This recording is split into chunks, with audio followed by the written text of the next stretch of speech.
Today in algebra, we're going to talk about simplifying radical expressions.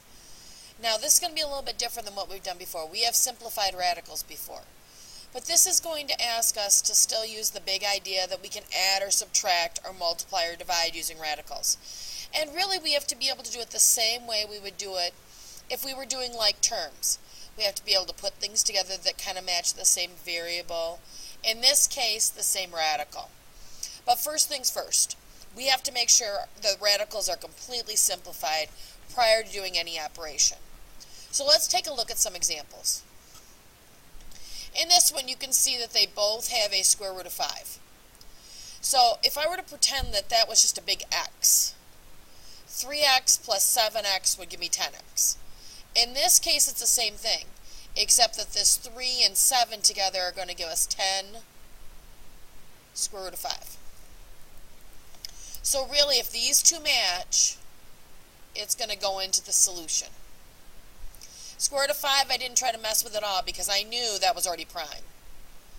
But then I was able to take that 3 and 7 together and make the 10. So we kind of have two pieces to look at here. Now in this one, you can see that there are some that are the square root of 7. You can also see that there are two that are square root of 11.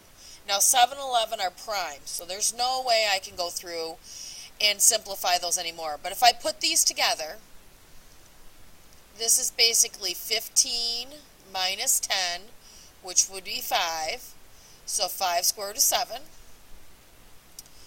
And then if I was to look at this, 12 minus 5 would give me 7. So 7 square root of 11. Now typically when you see people write these, if there are several square roots as you're going down the problem, typically they go from smallest to largest. Not always, but that's what you see a lot. Okay, now you'll see on these, all of these have matching square roots, which means that the square root's going to go on the end. Now my job is going to be to actually go through and do the problems here. So 12 minus 5 would be 7, plus 2 would be 9. So 9 square root of 4. The only thing is, remember, the square root of 4 really equals 2. So 9 times 2 would be 18. And that would be your final answer. Now, if I look down here, the 3's are fine. Square root of 3's, we see that. But I know this one can be simplified. So I'm going to go over here. Remember when we simplify, we just go through and make our factor trees. So 4 and 3 would be a good pair for 12. 3's prime. And then 2 and 2. So underneath this radical, it would be 2, 2 and 3. Here's my pair. So 2 square root of 3 will be what the square root of 12 is equal to. So in this problem, I can actually replace that.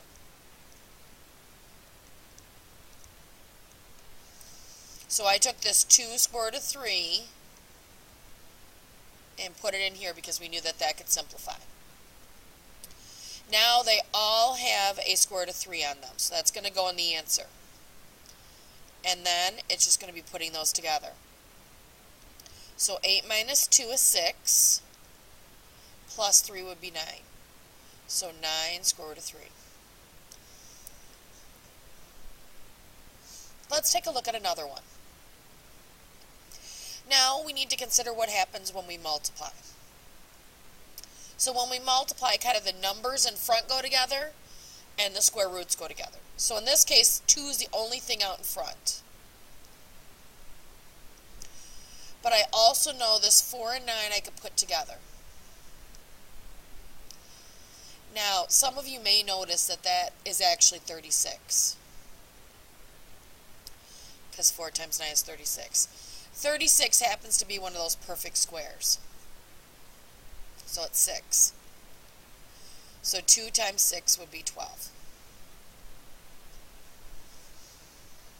Okay, now in this one, 2 and 3 are the numbers out in front. And 7 and 14 are underneath. Now, 7 and 14 together are not going to help me. But can you see how there's a 7 that's hidden in this 14? If I make this into 7 times 2, that would be its only prime factors. There would be 1, 2, and then 2 7s between these. Which means that here is one of my pairs. So that 7's going to go out in front with the other stuff. So 2, 3, 7, square root of 2. So 2 times 3 is 6, times 7 is 42. So 42 square root of 2. And that would be our final answer.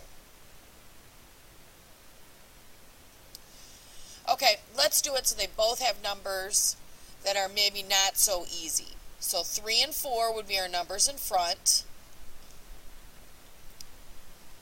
And then 6 and 5.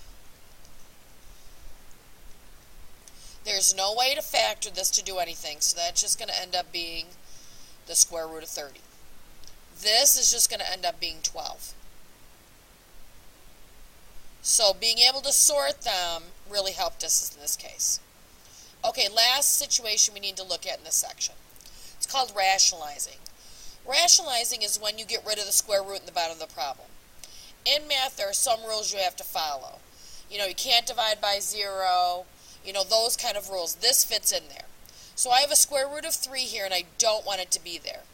The only way I could get rid of the square root of 3 is if there was another pair underneath the square root. So I could pair it up and get rid of it. So let's take a look at what would happen if I multiplied it by the square root of 3 over 3.